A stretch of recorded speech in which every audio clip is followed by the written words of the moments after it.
If there's one word I use to describe Kurisu, it's curious. What is the very first thing she does after she walks into Okabe's lab? She walks right up to the gel nana, sticks her finger in it, and tastes it. Now, it could be poisonous, it could be radioactive. She has no idea what it is. It could be dangerous in any number of ways, but she doesn't care. Or rather, she does care, but whatever sense of danger she might be feeling is completely outweighed by her sense of curiosity. ピンセットない?ない。そう。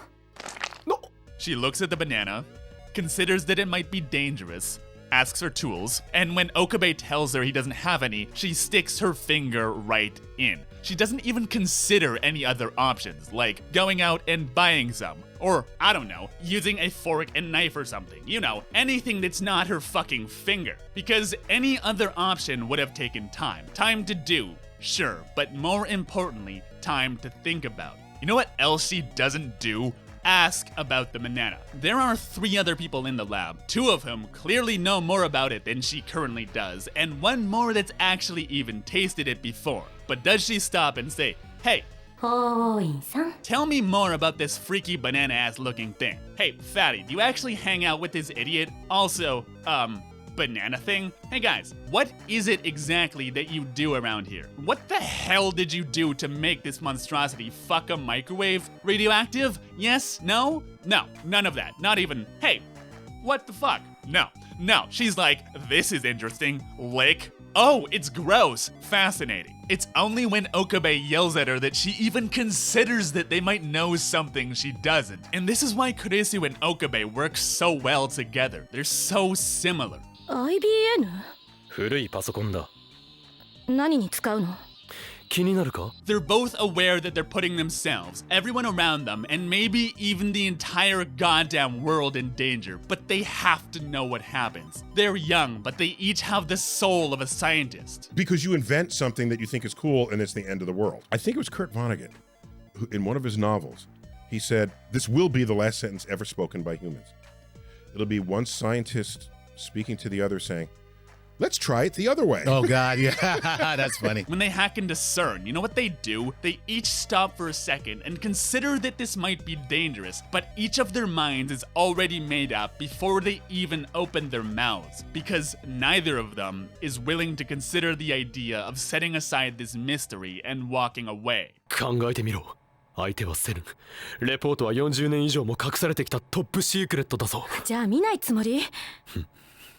Again, like the banana, it's not at all that they aren't aware of the danger. It's just that curiosity is what makes their decisions for them. Okabe, who has been screwing around the entire day as usual, stops and tells her that she should leave because everything they're doing is highly illegal and almost certainly extremely dangerous. And her response is, 帰らないわよ。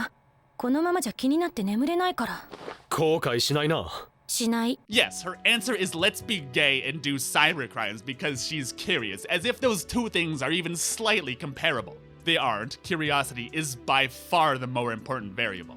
Obviously, they share the burning spirit of a scientist, and more than anything, this is what drives them together.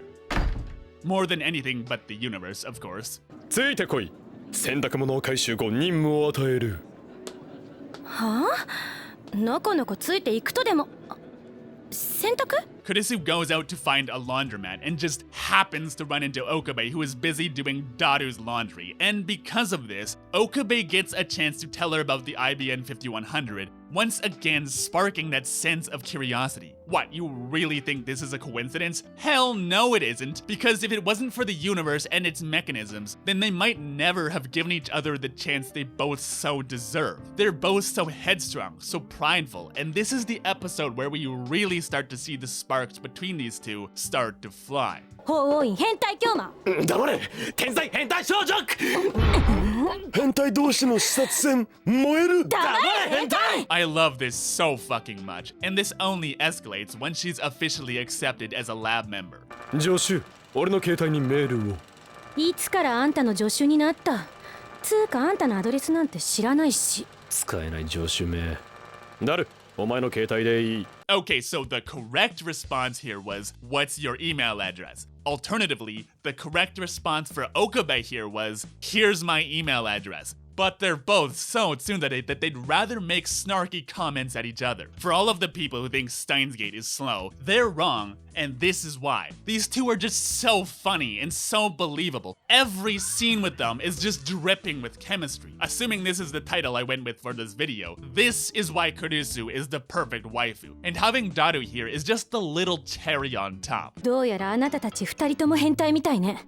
いや褒めてない。 Hilarious, but there's another reason Daru is here. でもマキセ氏ならこのヘンテコの機能について解明してくれるかもよ。いやしかしつうか僕らだけじゃ絶対解明できないと思われ。 Yeah, think about this for a second. Daru is the mediator in this situation. The guy that goes, マキセ氏はい。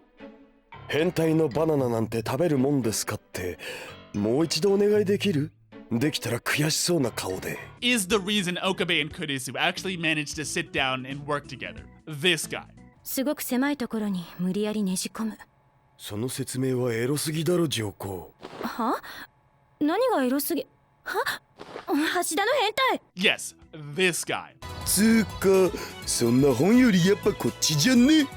それはエロゲの攻略本だろ。いいじゃん。腕組んでおっぱい肘に当ててんのよ状態とかエロすぎっしょ。ちくしょう！リア充のバカ！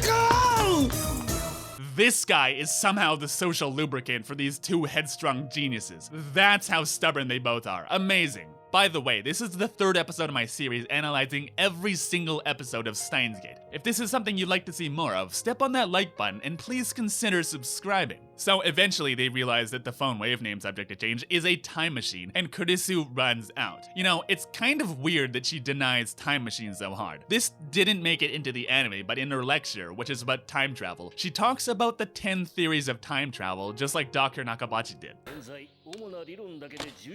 タイムマシンの基本構造としては And the reason she went to his conference in the first place was to give her father her paper on time travel. She probably thought that even her theory was purely theoretical and just a way to come to terms with her father. But standing there face to face with what is undeniably a working time machine, she realizes that she's become the very thing her father most despises, a member of a team with a working time machine. Because that was always his goal. He wanted to show the world that he wasn't crazy and that a time machine was possible. He's a bitter man with a deep inferiority complex, even growing to hate his own daughter when he realizes that she's far smarter than him. So, what do you think would happen when he hears that his own daughter is part of a team that invented a time machine by complete accident? Or if this fails like all her father's theories, what will happen to her? Will she be consumed by the ghost of the time machine, becoming bitter and hateful like her father? Whatever this is, she wants no part of it.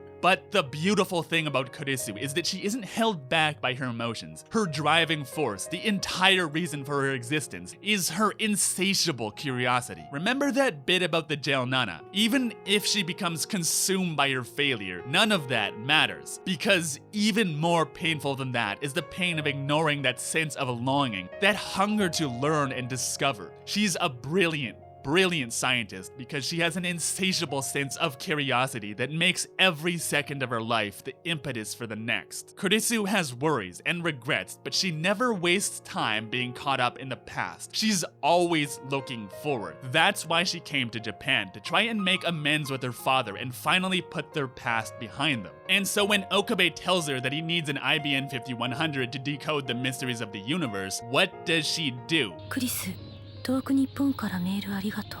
She emails a colleague from America asking about this computer. That one little puzzle is all it takes to set her off. That's all. She doesn't know what it's being used for. She has no interest in Okabe's stupid conspiracy theories. But it's exactly this ignorance that makes her so interested. She can't pretend she has no interest in the mystery of the phone wave name subject to change. And if this is even just one more hint... マキセ？悪いが思い出せない。どこで会った？秋葉原。さっき会っただろうが。なんだ助手ではないか。クリスティーナといえば住むものを。ティーナじゃない。 When her colleague tells her about the computer, she immediately goes looking for Okabe. And when he tells her he's heading to Yanabashi Jinja... 今どこ？聞いてどうする？別に。これから柳林神社に向かおうと思って She doesn't even wait for him to finish his sentence. She just hangs up and goes straight there. Because she doesn't want to admit that she can't help it. But she can't. It's not her decision to make. Even if every bone in her body were screaming at her to stay away from that lab, she couldn't. She's far too curious. That's just who she is. That is Makise Kurisu. Before we wrap this up, if you haven't seen the Kurisu ending of the Steins Gate play, you totally should, because they adapted this one bit from one of the side stories about Dr. Nagabachi, where Fittest plays Kurisu these tapes about their two fathers chasing the dream of building a time machine, and we get to see Dr. Nagabachi looking back on all of his failures, as a scientist and as a father, regretting the pathetic shell of a man he's become. And Kurisu realizes that it's too late for him. But even if this man will never again love her, there is a man that will. Okabe. It's beautiful. Next time, we take a step into real life and talk about body pillows, Koreaboos, and battle sausages as we discuss what makes Daru and Mayuri so amazing. As always, thank you so much for your time, friends, and I will see you in the next episode.